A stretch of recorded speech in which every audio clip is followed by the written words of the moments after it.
Salamu alaikum bandiraɓe sirla musidɓe tedduɓe, salamu alaikum daroɓe radio oriental média woni internet uji ɗi. On calminama, on beltanama kala to mbawɗo wonde e to gonirɗon foof. Oɗo ko sehli moɗon biyeteɗo DJ Hot, en même temps gonɗo correspondant kadi e oriental média TV. So ɗum ɓenni amin calminon, amin mbiyon kadi yen julmo wuuri, yen jul kewɓe. Allah waɗi en sukaɓe, Allah waɗi en mawɓe malaɓe, Allah tawtinen kadi korkaji kewɗi, Allah jaɓanen korkaji men mo ɓenniɗen ɗo ɗi. So ɗum ɓenni nak bandiraɓe sirla musidɓe tedduɓe, kala mo gandanɗa tan waɗani abonné d' abord yo wat feere waɗa abonné e chaîne youtube woni oriental média. Sa waɗi mbaɗa ñoƴƴa cloche de notification, après mbaɗa like. Sa waɗi like après nak mbawa wadde partagé. eyyi kadi so ɗum ɓenni bandiraɓe sirlaɓe, sa nani partagé o woni caron ɗum e aduna o foof, yimɓe fof mbawa yiide ɗum, après mbawa wadde connecté o e compte youtube. So ɗum ɓenni bandiraɓe sirla musidɓe tedduɓe, hande nak enɗen ɗo e terrain municipal mo Massamba Seck. No min naati terrain o nak vraiment min jii hen changement seeɗa nak woni holɗum. min tawi terrain o aɓena gasa pour wadde préparé gandanɗa grillage ɗo e nder terrain municipal Massamba Seck. Kono noon ɗum addanamen hannde, addi amen hannde ko pour gandanɗa les deux club woni Goudir FC club e AIC Bundu. eɗen gandi aɓene mbaɗa préparé o championnat ligue régional. kamɓe ɗiɗo ɓe fof ko national 2 ɓe gonno, mais ɓe jippima oɗo année nak ko ligue régional ɓe pettata, woni kamɓe bandirama pettata ko caari Goudiri bala ɓeydima hen. wonti kadi derbiji gandanɗa gulɗi diaw ɗon ha Kidira ha Bakel, tu vois, ɓeɗon foof inchallah aɓe bokki e championnat o. Voilà, avant ɗum d' abord hande nak spécialement jeyɗon ko Goudiri FC club, kamɓe min gari darde yewtidde e mabɓe, yewtidde holno ɓe mbatta préparé gandanɗa woni oɗo championnat. kadi kamɓe e gandanɗa koddiɓe mabɓe, kamɓe gandanɗa bandiraɓe mabɓe, kamɓe gandanɗa kadi sirla mabɓe moɓe joddoto jotaji chaque jamma e ñalawma, ko kamɓe kadi pettitte inchallah dimanche oɗo ɗo e nder terrain municipal Massamba Seck. bandiraɓe sirlaɓe woni Goudir FC e AIC Bundu. mais avant keɗen goɗɗo ɗon d' abord en jahat d' abord mbawen filmude entraînement ji mabɓe. so ɗum ɓenni jetten quelques joueurs lamdoɗen ɓe question ngaji. so ɗum ɓenni comme si min jiiɗo kadi président woni Goudir FC hono Yaya Kone, o monɗo kanko hoore makko ari, kanko yadate adjoint coach hono Elage Niass. le coach de Goudir FC club o wiyete ko Baba Diakité, on peut être arani kay compoji ɓe goni, mais kam presque staff foof nanɗo. kono donc minani tan en jaat ha yesso mbawen ƴewde holɗum guittiten ɗo e nder terrain municipal Massamba.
Voilà, salamu alaikum bandiraɓe ha joni min ɗan ɗo e nder terrain municipal mo Massamba Seck comme no mbiri momon ni tan hande min gari ƴewde club aji ɗiɗɗi hande yonta ko Goudiri FC club janggo inchallah ko ASC Bundu nane mi haali noon e fuɗɗore nde so min gayni gandanɗa wadde présentation e fati gandanɗa woni Goudiri FC club ma en mbaw wadde ɗo introsé deux joueurs en plus coach o en même temps kadi Allah waɗi min tawi ɗo président hono Yaya Kone kanko kadi inchallah mamin jewtide e makko eko fate kanko en tant que président holno waɗirte préparé gandanɗa woni championnat ligue régional eɗen joddi ɗo nak un jeune joueur mo gandanɗa vraiment ce n'est plus l'appel de le présenter ɓurɗo entré Osil un excellent joueur e gaccitane makko tan o waɗa présenté o ha para so gasi inchallah après mbawen posde mo quelques questions eko fate gandanɗa championnat moɓe puɗɗi fuɗɗade inchallah e oɗo mois de mars. Assalamu alaikum, Enko Ibrahim Sy BTN, plus connu sous le nom de Ozil aussi. Voilà, joueur de l'AS Goudiri Sport Club. Machallah, mais Ozil yëkkatil sa baat tuuti dégg nga mi daan di bon Tambudo. ka tambude coach ko desma warde mo seede entraînement ji quoi bon bref machallah min enen ji ko national 2 gonno ɗon Allah waɗi club aji ɗi fof jippima nde gandanɗa woni ligue régional hande nak e gandi ɓoyata joni inchallah oɗon poti fettude premier match mon entre gandanɗa bandiraɓe mon miñiraɓe mon yaadiɓe mon en même temps kadi yewtuɓe mon woni ASC Bundu hande an Ozil holno mbaɗirta préparé gandanɗa woni oɗo championnat mo poɗɗon nadde woni ligue régional mo Tambacounda. Je pense que l'objectif on a un match contre dimanche soir contre Bundu. Je pense que le championnat mom ko match du faut pour wadi compter quoi. Par rapport à descente amen et national 2 nous tamit min tellima mais ça ne veut pas dire qu'on a été trop faible juste que voilà on n'a pas su prendre des points à un certain moment de la compétition rek. Je pense que dum non tek min telli. Et l'autre aspect est concernant le championnat on va préparer dimanche. Vu que le championnat mom leli fuɗɗade temps d'entraînement tamit hawri koy korka quoi yimɓe keɓano entraînement comme il le faut mais ha joni ɓe keɓino hen séance uji e durant e korka he quoi e ɗiɗo taji kadi miɗa andi min keɓat énergie pour wadde entamé championnat o quoi pour dimanche. Machallah holno jiiɗa ligue régional e par rapport e gandanɗa national par ce que a fetti ligue régional a fetti kadi gandanɗa national 1 hande arte ligue régional holno jiiɗa oɗo compétition no muusi walla muusani. Je pense que national 2 mon ɓuuri wadde rythme e oɗo bien que oɗo ko compétition hoore mum mawɗo quoi vu que ko ɗo fuɗɗoto après yaha national 2 mais oɗo kam comparé national 2 c'est un peu minime quoi donc to national 2 ɓuuri wadde rythme quoi par rapport e ɗo voilà ɗo kadi match ji kewani no fewi ɗum tagui à chaque fois il faudrait que yimɓe ɓama point ngaji law quoi non rek ko no en haalata. Ok avant miɗa are match ma o juste mo ngol ɗo oɗon jogui koddiɗo mon gandanɗa kadi ina bokke poule mon hono bala holno jiirɗa kadi oɗon équipe kadi. Bala tamit sa ɓe mbaɗi créé équipe tamit ko c'est juste que kamɓe kadi aɓe jogui talent ji wuuro mabɓe jiiɗi waɗa ɗum prévaloir kadi quoi ha joni yimɓe dara rek yiide dans le bon sens quoi vu que équipe aji ene kewa mom ha joni ko Sénégal oriental rek quoi voilà kala équipe bawɗo montude e waldin affaire aji ko ha joni ko ɗum ɗo ko fierté enen foof quoi mais objectif amen mom minen ko montude minen quoi voilà. Ok holo message mbatta lancé Goudirnaɓe match mon inchallah dimanche oɗo onen e gandanɗa bon mbiɗa yidemo bon c'est nous dans nous mais holon message mbatta lancé exactement entre les deux adversaires woni ASC Bundu e Goudiri FC. Je pense que le match, ça sera un match plaisant, quoi. Voilà, vu que le derby, tamit, il me faut une gagne quoi. Voilà, match, match qui sera un peu compliqué des deux côtés, quoi. Je pense que l'essentiel pour Minen, mon objectif, c'est de 3 points pour pouvoir entamer le championnat, quoi. Machallah aje holon message kadi mbatta lancé ko fati gandanɗa staff ma e dirigeant ji ha tinte président o tu vois e relation ngaji gonɗo hakkude mo oɗon e jour uji. Je pense que ɗum ɗon mom ko ay andari entre jour uji fof voilà ene ko famille quoi entre coach déjà e président nen ɗo kanko amon ɗo e entre amen aɗa andi déjà ɗum ɗon ko ha joni ko famille rek quoi ɗum ɗon ko énergie rek hokkata amen à chaque fois et motivation quoi c'est ça. à part ça on est bien entre nous quoi. Dernier message jiɗɗa ɓeyda min kay ala ko ɓeyda men sona dimanche après min darata lokkuma victoire inchallah. voilà ok merci gars yi peut-être inchallah capitaine o ara so Allah jaaɓi woni Bousquet kanko kadi mbawani yewtude makko no fewi voilà bandiraɓe en jokkitat ha joni tan vraiment entretien men e enen e équipe Goudiri FC club machallah on nani osil ko haalɗo ko haala baɗɗo fayda comme no haaliri ni ça fait l'occasion kadi vraiment en gari ɗo eɗen gandi koye julɗo korko yimɓe goni en tawi vraiment président oɗo kam jarani keɗen mbaɗamo présenté o eɗen gandi mo no fewi ko cukalel Goudiri digne fils de Goudiri kadi surtout nak hay département o foof woni Yaya Kone je pense que bo hay sen mbaɗani présenté o ene fof eɗen gandi mo machallah ari ɗo hay sa tawi ɗo cikkata sah bon wona président par ce que min jii kanko watta coach e gandanɗa hande to wonɗo équipe o vraiment a wawata andude coach e gandanɗa kadi e président o gonga tigui coach o ala ɗo mais l'adjoint la woni Elage Niass kono donc mbiɗa andi tan avant keɗen goɗɗe haala ka en dokkamo waɗa présenté o ha para mais avant nakko miɗen naata juste e sujet gandanɗa woni Goudiri FC club o par ce que terrain ɗo mi haalni on wonko tawmi ɗo eyyi vraiment wonko tawmi ɗo ko gandanɗa weeli kam weltade hen no fewi kadi par ce que sa ƴeewi nden terrain o no wano ni so yimɓe ne petta match uji hande nak ko gandanɗa yimɓe kaɓotonoɗo oɗo kadi gandanɗa vraiment jeune ɓoyɗo haɓade ɗum ɗon woni holno mbatten feere ha terrain o heeɓa gandanɗa grillage Yaya Kone kanko hoorema ko monɗo mbiɗa andi en gaccamo d' abord waɗa présenté o ha para après mbawa lamdade mo hande ɗum ɗo ko saabi ɗum kadi vraiment ɗum ɗo guila mande fuɗɗi mbiɗa andi kam bon mi accamo tan d' abord o waɗa présenté o ha par après mbawa naddene haale no fewi quoi prési bisimilla. Oui, merci DJ Hot mi jettuma no fewi parce que golle ɗe gonɗa e wadde ɗe et en plus mi ñagonoma hen Allah rek ɓeyɗo yajde ɓeyɗo yaade ha yesso ha sagoji keɓe hen inchallahu rabbi et puis Allah waɗan en enen foof jaam quoi e korka jimmi ɗen donc mi waɗa profiter oɗo occasion mi waɗa julmo wuuri tout le monde mi yafono goto kala e mi neldo goto kala duwaw aussi e minne mi yaafima goto kala aussi e voilà donc par rapport e ko fate golle ɗe tawɗen ɗo ɗe ɗum ɗo c'est la mairie qui est en train de faire ça mairie wone wadde ɗum et juuɗe maire aussi parce que c'est quelque chose mo gandanɗa jeunesse de Goudiri surtout la jeunesse sportive ɓooyi haɓade ɗum ɗo ɓooyi woytade ɗum ɗo sa ƴeewi hitande ji ɓenniɗo tournoi ji men woni navetan woni championnat woni kala ko wawi wonde kala ko watte terrain ɗo ko fate banggue ballon compétition a yiyat hundeji ne naate nder terrain yimɓe ne naate nder terrain n'importe comment min ɓooyi ñagade autorité ji men ɓe mbaɗana en sécuriser zone de jeu woni terrain hoore mum gandanɗa ko 22 jours ɗi natta hen arbitrage ɗi kañum e les officiels de match les coachs ainsi de suite alhamdoulillahi rabbil alamin hande en gari en tawi ɗo ɗum ɗo min je suis conseiller municipal aussi en même temps et je sais que ça avait voté ça est votanoma e budget mo année mo gonɗen ɗo donc so tawi golle ɗe puɗɗima mbawɗen tan ko yettude hen Allah jetten hen le maire de la commune de Goudiri parce que ɗum ɗo ina walla en no fewi ɗum ɗo ko bonni fijirde men ɗo ko bonni compétition ngaji men ɗo gasata mais hande so ɗum waɗama quand même c'est vraiment un pas vraiment essentiel un pas très important e ko fate football Goudiri quand même emin jetta hen Allah no fewi emin jetta hen le maire de la commune de Goudiri woni Thiedel Diallo tout le conseil municipal et tous les conseillers et conseillères municipaux et ko ɗum dal machallah je pense que ɗon kam en keeɓi hen quelques informations ko fati gandanɗa hande terrain o no min naat ɗo min tawi nana assez pour waɗede grillage vraiment comme no wirni min jetta no fewi le maire gandanɗa woni Thiedel Diallo vraiment e ɗeɗo golle yo puɗɗure e jaam gasire e jaam ha gandanɗa ɗo avant que sah wiyede sah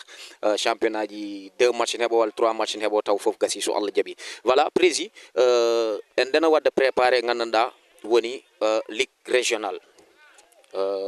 mo Tambacounda je pense que dimanche oɗo poɗɗon fettidde gandanɗa bandiram mon miñiram mon woni AIC Bundu mais avant keɗen jettoɗon d' abord min jinno andude hande en tant que président mo Goudiri FC club holno mbaɗirta préparé gandanɗa championnat o est ce que ɗo wonde ɗo président ko fate championnat woni national 1 wona ligue régional walla national 2 est ce que ene muusi walla ene weeɓi d'accord en fait c'est une question mo gandanɗa ene waɗi mana no fewi parce que sa ƴeewi koko satti depuis le début parce que enen eɗen gandi Goudiri sport club ko ari ko ɓoyani koye 4e makko de compétition normalement o wonata mais ça a ƴeewi surtout les 2 premières années on a vraiment souffert woni mino woni tous mes collaborateurs on a vraiment souffert bon malgré que min ballama et à travers la diaspora à travers des personnes de bonne volonté nder Goudiri ɗo parce que en ɓooyi wadde lancé cagnottaji pour soutenir le club en tant que tel mais à travers nos autorités à savoir le conseil départemental et la mairie de Goudiri vraiment ɓe ɓooyi jaggude affaire o mais c'est dire tout simplement que c'est pas facile dans la mesure où ça demande ene namdi moyen ngaji kewɗi parce que wona kecce déplacement ji ñamdu sukaɓeɓe lendu mabɓe besoin ngaji mabɓe individuel kañume besoin ngaji mabɓe collectif manam koɓe cohloto ko e ko fate entraînement koɓe cohloto ko e ko fate équipement je peux dire que c'est ko million ngaji saison goto ça nous coûte beaucoup de millions mais on se débrouille amin mbadda hen seeɗa parce que la fédération aussi après les 2 ans parce que soka club kesso 2 ans a heɓata subvention donc minen min mbaddi 2 ans min keɓani subvention ko cotisation ngaji min jaranno ko ñamale min jaranno e ko heewi c'était très difficile mais no mbirumi ni won jagguɓe hen ɓe limmi joni ɓe jaggi hen no fewi woni la population de Goudiri jaggi hen no fewi notre diaspora jaggi hen no fewi conseil départemental et mairie aussi ɓe jaggi hen no fewi mais nde min jalti 2 ans ɗi aussi parce que nde min jaltata 2 ans ɗi net sa ƴeewi ko national 2 min jahanno parce que on a fait 2 ans en régional 3e année amen ko national 2 min mbaɗi donc les dépenses ça allait waɗanno multiplier par 5 voire 10 parce que régional o ko nder men ɗo wonno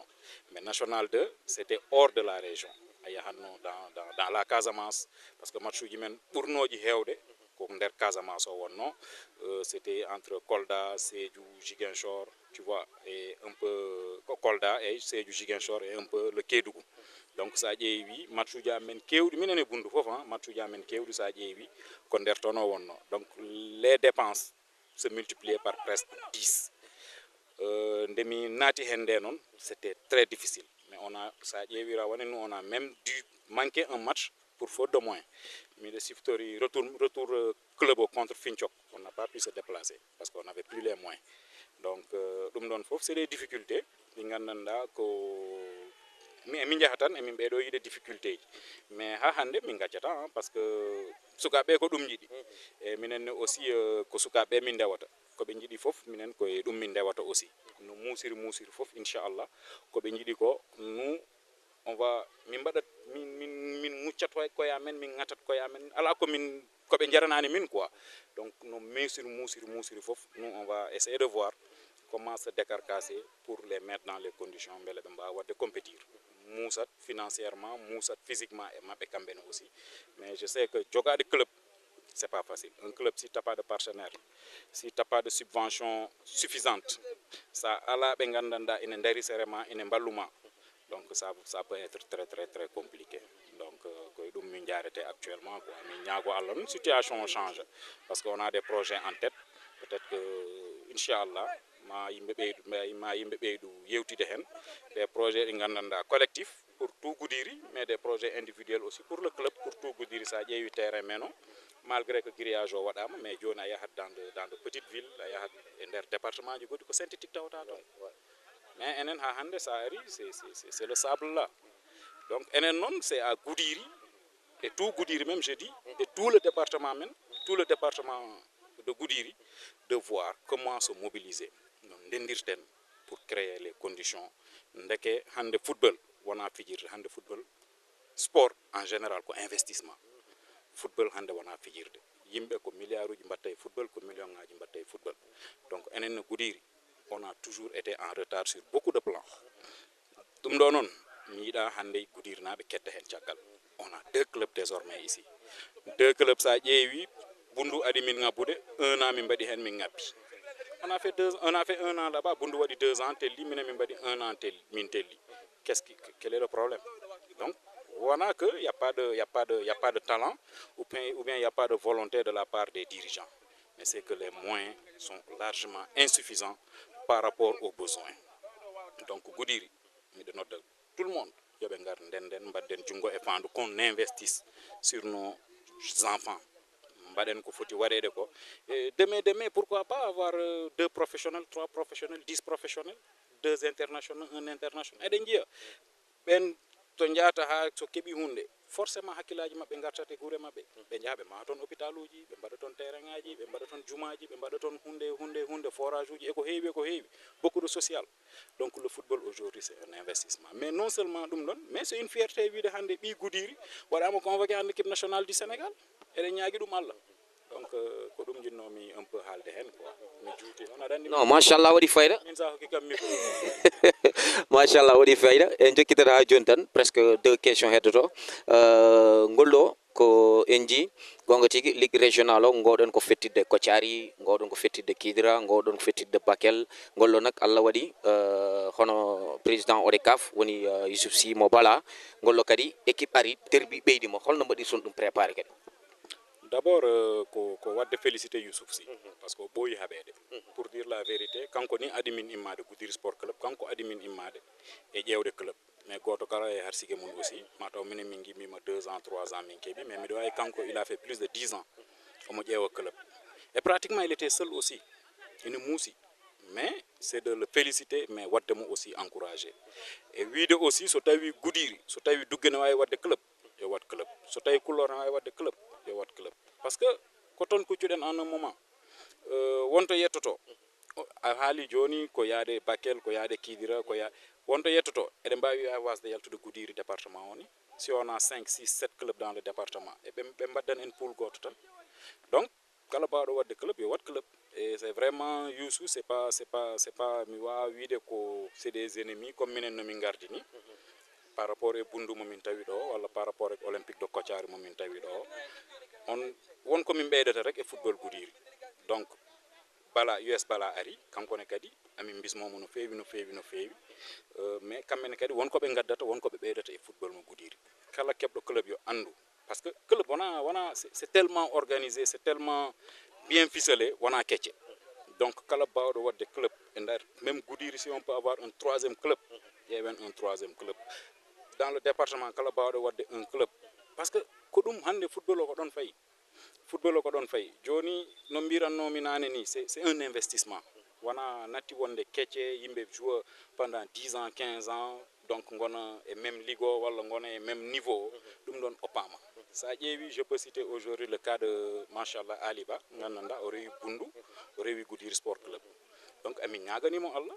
o yaha jusqu'au niveau européen o yaha dans les plus grands clubs on sait qu'il a le talent et comme tant d'autres jeunes wonɓe Bundu wonɓe US Bala walla Kotiari walla Goudiri sport club eɓe keewi ɗo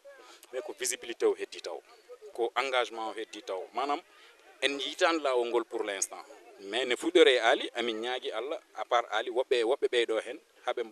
ɓeyɗo wadde progressé donc eɓe mbawi iwde Bundu eɓe mbawi iwde US Kotiari parce que fof koye département de Goudiri ce sera notre fierté enen kala ko woni Goudiri c'est notre fierté kala ko memi département c'est notre fierté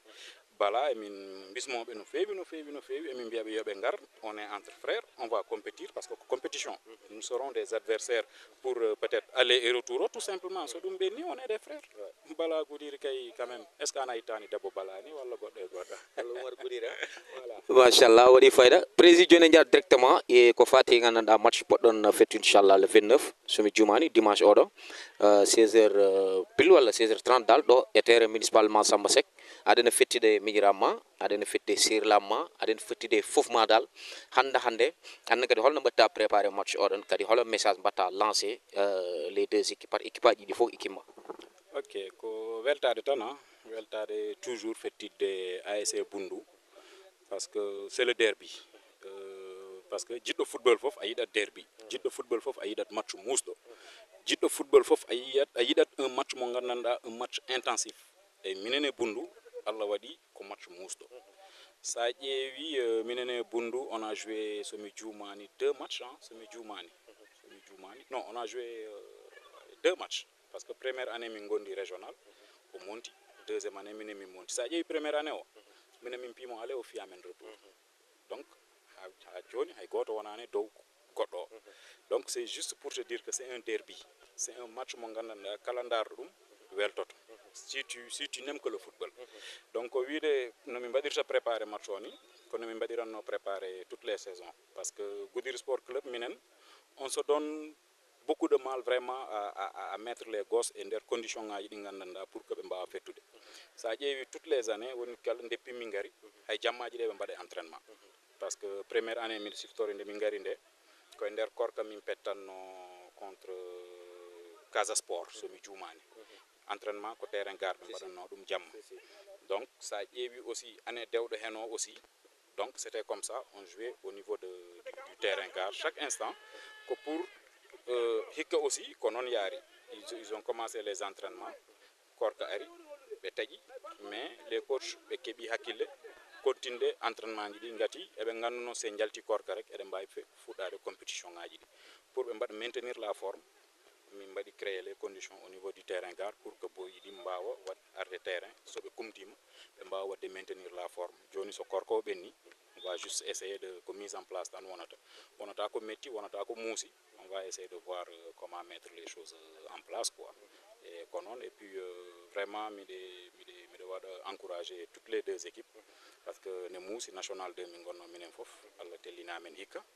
et inchallah en tout cas je souhaiterais que entre Goudiri et Boundou, même si je souhaite vraiment que ce soit Minen, Gotoruto National 2 quand même. Donc vraiment je souhaite cela parce qu'on a notre place là-bas et place où Yamen Koton, on a Ligue régionale et Godoum. Donc vu qu'on dit en termes de talent, vraiment, et puis notre population Goudiri, Fof, Bengara, Inch'Allah, le jour J, le dimanche Garodo, Bengara qu'il supporte Bendara Soukama Benepeta, un excellent match. Un très bon derby inchallah rabbi les gosses là de tout parce que minen fof ko terrain do min batta entraîner parfois mi wujje be guité modo ndani mi yeko be batta ko c'est dire que y a le sérieux de tous les deux bords y a le sérieux donc Goudiri yobe ngar so be jidi de football yobe ngar le jour J inchallah rabbi machallah président weltanam no fewi hala ma wadi fayda no fewi merci beaucoup président ñoo ngi leen di nuyu di leen ziar ci c'est Bouskat capitaine Goudiri Sport Club wala mun naa ne sax deuxième capitaine de Goudiri Sport Club gannaaw Amanding bon ñoo ngi waaj actuellement nii donc di def le maximum possible di entraîner ni mu waree donc voilà gos yaa ngi nii ginnaaw terrain bi nii donc di entraîner di waaj li nga xamante ni mooy ligue régionale yi nga xamante ni ñoom mooy démarrer à partir du 28 29 donc dinañ ci dugg ak sérieux nag parce que daaw ñu ngi woon national 2 yàlla def ñu wàcc donc suñu objectif mooy monter waat tamit gagner suñu poule bi ren gi mun a dem jouer ji final régional bi mun a accéder li nga xamante ni loolu mooy national 2 bi encore une fois voilà. bon comme d'habitude match yi dara yomb ci d'ailleurs donc xam naa ni suñu premier match sax derby la doon donc suñu diggante ak dëkkandoo yi nga xamante ni bundu la donc di leen souhaiter bon match ñoom tamit di leen souhaiter entamu compétition bu baax a baax donc di wax ni que en général sax mi ngi mel ni comme suñuy départemental phase yi. donc équipe yu gën a xamante ñi nga xamante ni ñoom ñoo fi ëpp doole daanaka ñoom ñoo nekk par exemple di football ci ligue régionale bi aussi bala bu ci yokkoo beneen derby lay indiwaat fii rek donc beneen niveau tamit la compétition bi di laajaat donc